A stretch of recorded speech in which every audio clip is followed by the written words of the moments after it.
قبل اس کے کہ میں اپنے موضوع کی طرف بڑھوں، میں لفظ غوث پر ایک حدیث سنانا چاہوں گا تاکہ سننے والے ہر اعتبار سے اس بات پر کلیئر ہو جائیں کہ یہ جو لفظ غوث پر طعن و تنقید کی جاتی ہے یہ محض جہالت ہے، اس کا علم سے، قرآن سے، حدیث سے کوئی تعلق نہیں ہے۔ وہ کہتے ہیں کہ غوث اللہ ہے، اللہ کے علاوہ کسی اور کو غوث نہ کہو۔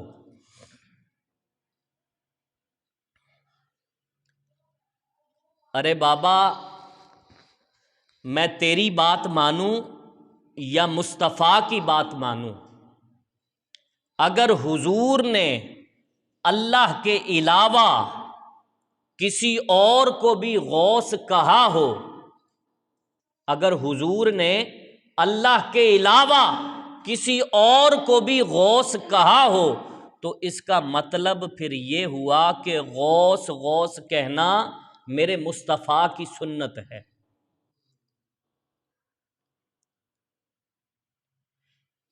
حضور کی کیا ہے؟ سنت ہے۔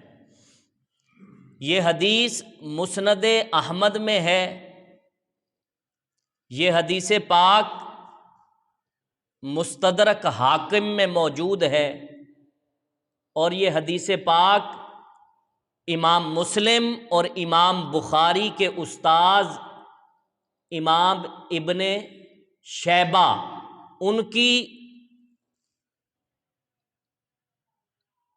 ان کی کتاب میں بھی موجود ہے، مصنف ابن شیبہ میں۔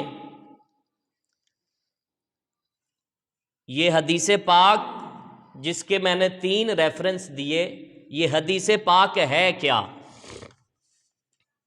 آقا کریم صلی اللہ علیہ وآلہ وسلم نے ارشاد فرمایا، طویل حدیث ہے، میں صرف ریلیونٹ پورشن اس کا لے رہا ہوں، آپ کے سامنے رکھنا چاہتا ہوں۔ فرمایا، جب قیامت قریب آئے گی تو دجال پوری دنیا کو کیپچر کر لے گا، فتنہ و فساد، قتل و غارت گری کا بازار گرم ہوگا۔ حال یہ ہو جائے گا کہ اہل ایمان ایک گھاٹی کے اندر محصور ہو کر رہ جائیں گے، اہل ایمان ایک گھاٹی کے اندر محصور ہو کر رہ جائیں گے۔ حضور نے اس گھاٹی کا نام بھی بیان کیا، یہ علم مصطفیٰ ہے، حضور علیہ الصلوۃ والسلام کا علم ہے۔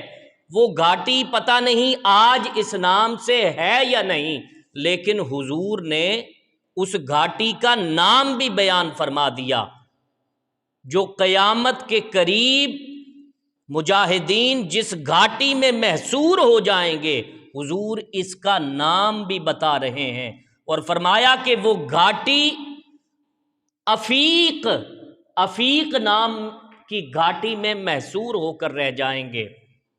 باہر دجال کا قبضہ ہے اور دجال کا کنٹرول ہے، مسلمان مجاہدین اس گھاٹی کے اندر چھپے ہوئے ہیں، اس گھاٹی کے اندر چھپ کر وہ چھوٹے چھوٹے لشکر دجال کے مقابلے میں بھیجیں گے، لیکن جو لشکر دجال کے مقابلے میں آئے گا شہید ہو جائے گا۔ یہ اس جنگ کا منظر بیان کیا جا رہا ہے، جو لشکر بھی دجال کے مقابلے میں نکلے گا مارا جائے گا، یعنی اس کے پاس طاقت بڑی ہوگی، بڑی پاور ہوگی، اور حالات یہ ہو جائیں گے۔ فرمایا کہ سخت بھوک، سخت پریشانی، حضور نے شدید کے الفاظ استعمال کیے ہیں کہ سخت بھوک، سخت پریشانی، اور بھوک کا عالم یہ ہوگا کہ مسلمان اپنی تلواروں کے آگے وہ جو چمڑا لگا ہوتا ہے اس کو آگ پر بھون کر کھانے پر مجبور ہو جائیں گے۔ بھوک کا عالم یہ ہوگا کہ وہ چمڑے کو آگ پر بھون کر کھانے پر مجبور ہو جائیں گے۔ اب آپ اندازہ لگائیے کہ کتنے مشکل اور کتنے خوفناک حالات ہیں۔ آقا نے فرمایا فَبَيْنَاهُمْ كَذَلِكَ إِذْ نَادَى مُنَادٍ مِّنَ السَّمَاءِ فِي السَّحَرِ، اور یہ جملہ آپ سنیں تو سینے میں ٹھنڈ پڑ جانی چاہیے۔ ترجمہ میں اس کا بعد میں سناتا ہوں۔ حضور نے فرمایا فَبَيْنَاهُمْ كَذَلِكَ إِذْ نَادَى مُنَادٍ مِّنَ السَّمَاءِ مِنَ السَّحَرِ آتاکم الغوث آتاکم الغوث آتاکم الغوث، 3 دفعہ فرمایا اچانک کوئی پکارنے والا اعلان کرے گا، ارے وہ دیکھو، 3 مرتبہ فرمایا ارے وہ دیکھو، وہ تکو، آسمان سے عیسیٰ تمہارے غوث بن کر آ گئے ہیں۔ حضور علیہ الصلوۃ والسلام نے 3 دفعہ فرمایا آتاکم الغوث آتاکم الغوث آتاکم الغوث، حضرت عیسیٰ علیہ السلام آسمان سے تمہارے غوث بن کر آ گئے ہیں۔ اب جو لوگ غوث کے لفظ پر اعتراض کرتے ہیں اور وہ یہ کہتے ہیں کہ غوث اللہ کے علاوہ کسی کا نام نہیں ہو سکتا، اللہ کے علاوہ کسی کو غوث کے نام سے پکارا نہیں جا سکتا، حضور کی یہ حدیث بتا رہی ہے جس میں حضرت عیسیٰ علیہ السلام کو حضور نے غوث کہہ کر مخاطب کیا۔ اگر اللہ کے علاوہ کسی کو غوث کہنا درست نہ ہوتا تو حضور علیہ الصلوۃ والسلام اپنی زبان سے کبھی یہ الفاظ نہ دہراتے۔ تو حضور نے حضرت عیسیٰ علیہ السلام کے لیے 3 مرتبہ یہ لفظ استعمال کیا آتاکم الغوث۔